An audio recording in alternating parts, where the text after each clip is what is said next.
दोस्तों नमस्कार, जय महाकाल। कल से जो 23 अक्टूबर से वीक स्टार्ट हो रहा है, 23 से 27 वाला, इसके लिए मार्केट का दोस्तों एक छोटा सा आउटलुक है जो मुझको समझ में आ रहा है, और साथ में कुछ एक दो पॉइंट्स हैं, एक दो इम्पॉर्टेंट पॉइंट्स हैं जिनको हम वीडियो में डिस्कस करेंगे।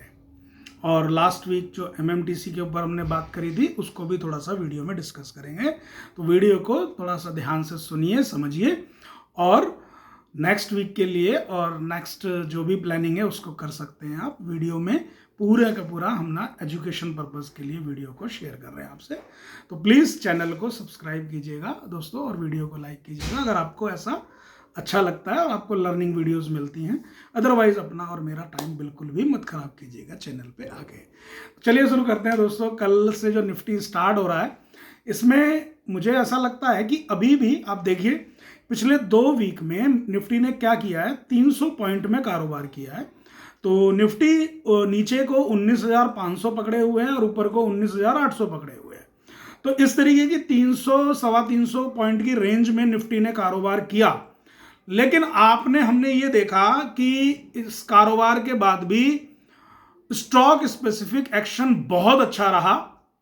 जैसा कि आप लोगों के साथ में मैंने शेयर किया था टेलीग्राम व्हाट्सएप पे, कोलपाल आप देखिए 1940 से उसको शेयर करना स्टार्ट किया और हमने कहा भाई इसमें देख लीजिए, और 8-10 दिन में ही आपको 2100 से ऊपर के भाव उसमें देखने को मिल रहे हैं। आज भी 2100 से ऊपर वो स्टॉक खड़ा है।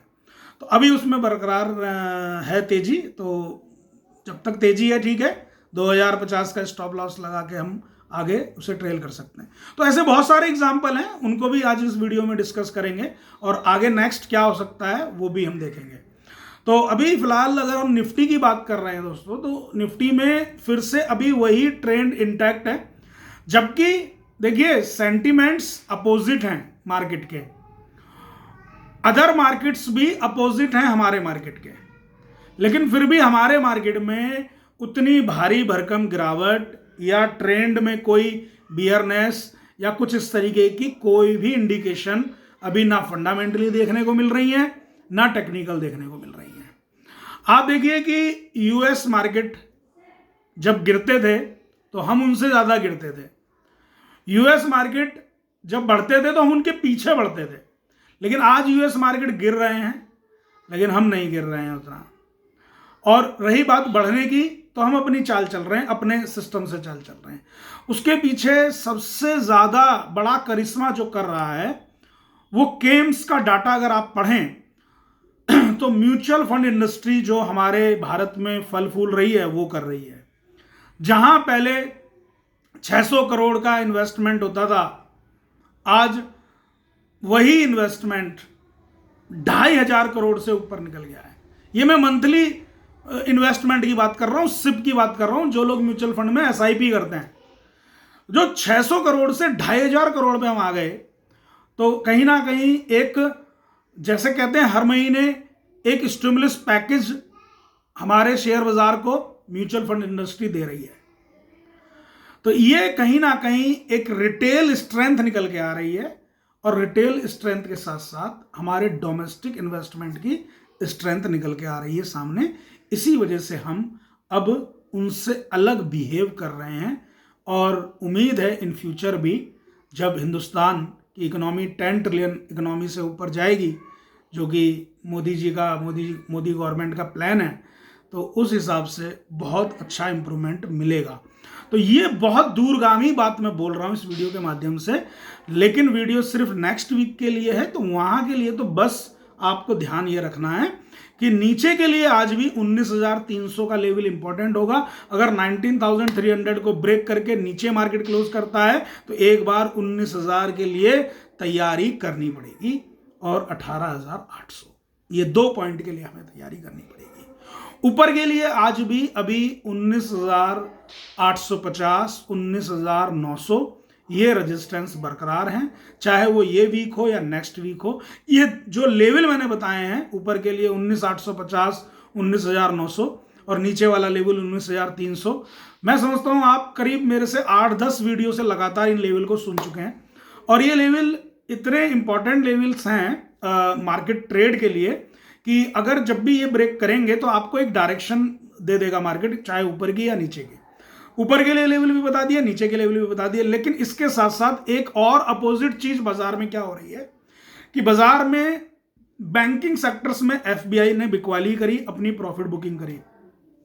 तो बैंक निफ्टी को अगर आप देखें, बैंकिंग सेक्टर को देखें तो वो थोड़ा वीक है एज कंपेयर टू निफ्टी, लेकिन उसके चलते कहीं ना कहीं उन्होंने बड़े प्लेयर्स में अपना इंटरेस्ट शो किया, जो कि मैं 2-3 दिन से आपको मैसेज भी कर रहा था कि Kotak Mahindra bank, HDFC bank, axis bank, इनमें एफबीआई ने अपना इंटरेस्ट शो किया है। तो ठीक है, देखते हैं वो क्या करने वाले हैं। लेकिन एफबीआई की एक जो मैंसरिया है, एक जो मंशा है, वो बिल्कुल सामने आ गई कि उन्होंने क्या किया है, अपने इक्विटी के इन्वेस्टमेंट को निकाल के वहां से निकासी करके पैसे को घर नहीं ले गए, पैसे को वहीं पे डेट फंड्स में डिप्लॉय कर दिया है। तो कहने का मतलब ये है कि उनकी साइकोलॉजी भी इस टाइम पे वैसे ही चल रही है जैसे हमारी, कि जैसे हम एक वेट कर रहे हैं कि बाजार एक डायरेक्शन पकड़े, एक तेजी का माहौल आए, या मंदी आनी है तो फिर मंदी आए ढंग से। ये बीच में जो कंसोलिडेशन कर रहा है, इसमें तो फिर ट्रेड ही हो सकती है, ट्रेड प्लान ही हो सकता है। तो एफबीआई वही कर रहा है।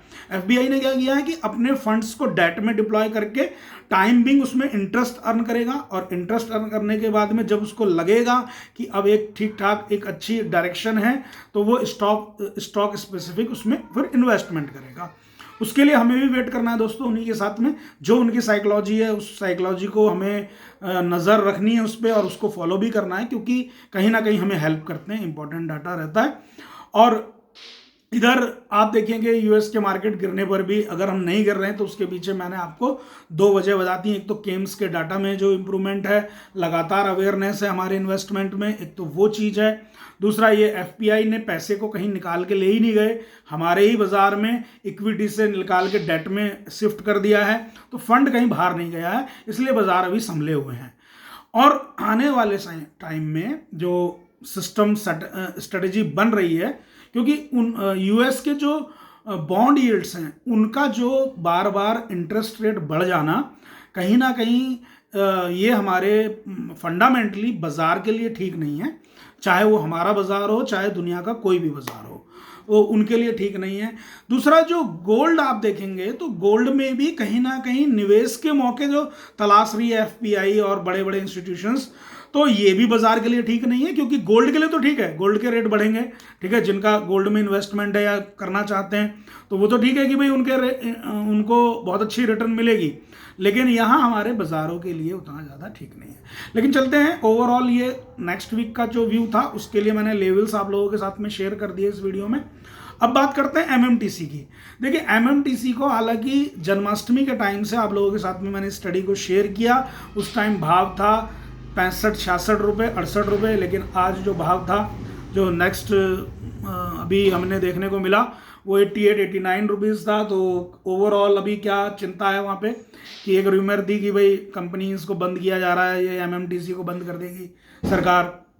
तो वो चीज़ अब कितनी सही है, क्या है, वो देखना पड़ेगा। कल मीटिंग भी है, तो इन कंपनीज को लेके पीयूष गोयल साहब जो मिनिस्टर हैं वो क्या डिसीजन लेते हैं, क्या है, वो जब आएगा तभी हम इसके ऊपर कुछ हार्ड एक्शन लेंगे।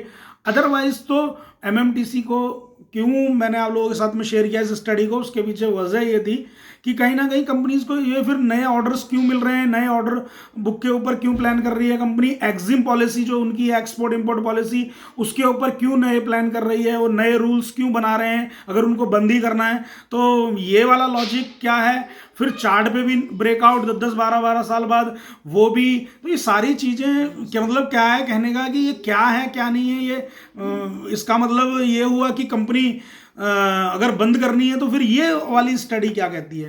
तो लॉजिकल बातों को समझना है और पोजीशन ज़्यादा नहीं रखनी है। जब क्लियर हो जाए पिक्चर तब हम उसके ऊपर चर्चा करेंगे। अब एक बात और जो निकल के आ रही है, मैंने कहा स्टॉक स्पेसिफिक जो से तेजी रहेगी, इस बात को ध्यान से सुनिए। लास्ट 2 वीक से मैंने जब आपके साथ में एंजल वन का शेयर, कोलपाल का शेयर, जिसे कोलगेट आप जानते हैं, कोलपाल को शेयर किया था 1940 के भाव पे। विद इन 7 to 8 डेज कोलपाल 2110 के ऊपर ट्रेड करता हुआ नजर आ रहा है, अभी भी स्ट्रेंथ कायम है। एंजल वन का शेयर 1800 पे शेयर किया था, 2350 के ऊपर ट्रेड करता हुआ नजर आ रहा है। तो मैं आपको बताऊं, मैंने जो एंजल वन ही नहीं, मैंने जितने भी ब्रोकर वाले जो सेक्टर है, ये जो ब्रोकरेज सेक्टर है, इनके जब चार्ट्स पे स्टडी किया तो इसमें मैंने देखा कि चार्ट तो ठीक है, डाटा क्या कह रहा है। अब पिछले एक महीने में ट्रेडिंग बहुत हुई है। कुछ ट्रेडिंग डर के मारे लोगों ने अपने सौदे काटे हैं, कुछ लोगों ने ट्रेड क्योंकि मार्केट में अच्छे ट्रेड मिले हैं, तो जो इंट्राडे प्लेयर हैं या जो पोजिशनल ट्रेडर हैं उन्होंने अच्छी ट्रेड करी है, उनके वॉल्यूम बढ़े हैं। तो सभी कंपनीज, तो उनमें बड़ी कंपनी जो बड़े प्लेयर हैं वो निकल के आए। तो उनमें एक हमारा लॉन्ग टर्म के लिए प्लान, एक कंपनी में जियोजिट फाइनेंशियल सर्विसेज, जिसको हमने 40 रुपये 42 रुपये से रिकमेंड किया था, हालांकि आज अच्छे भाव पे है, तो यहां से डबल होने का मादा रखता है। और उसके फंडामेंटल और उसके चार्ट आप खुद से स्टडी कीजिएगा। एक ट्रेडिंग के लिए बहुत अच्छा स्टॉक जैसे एंजल वन है, एंजल वन को मैं ज्यादा लॉन्ग टर्म अच्छा नहीं देख रहा हूं अब, ठीक है, और वो है भी नहीं उतना। आप देखेंगे तो 2500-2600 की स्ट्रेंथ है, तो वहां पे प्रॉफिट जरूर बुक करना चाहिए। इसके साथ ही आप मोतीलाल ओसवाल और आईसीआईसीआई सिक्योरिटीज, इनको भी अपनी ट्रेडिंग बुक में रख सकते हैं। प्लीज इन्वेस्टमेंट नहीं, ओनली ट्रेडिंग। ट्रेडिंग कितने दिन के लिए? 15 दिन, 10 दिन, महीना, 2 महीना, 4 महीना, बस। इसमें जो भी आपको ट्रेंड मिलता है उस ट्रेंड के हिसाब से आप आईसीआईसीआई सिक्योरिटीज को नंबर 1, नंबर 2 पे एंजल वन को, और नंबर 3 पे मोतीलाल ओसवाल को। लेकिन Geojit not trading stock, investment stock है, तो आप इसके ऊपर ध्यान दे सकते हैं। एमएमटीसी के ऊपर जरूर अपनी नज़र बनाए रखें, स्टडी करें। अभी कोई दिक्कत नहीं है, जब दिक्कत होगी मैं ज़रूर वीडियो के माध्यम से आपको इन्फॉर्म करूंगा। मार्केट के जो लेवल्स हैं उन पे ध्यान रखें, अपना ध्यान रखें, अच्छी ट्रेडिंग करें और चैनल को ज़रूर लाइक करें, सब्सक्राइब करें। जय महाकाल।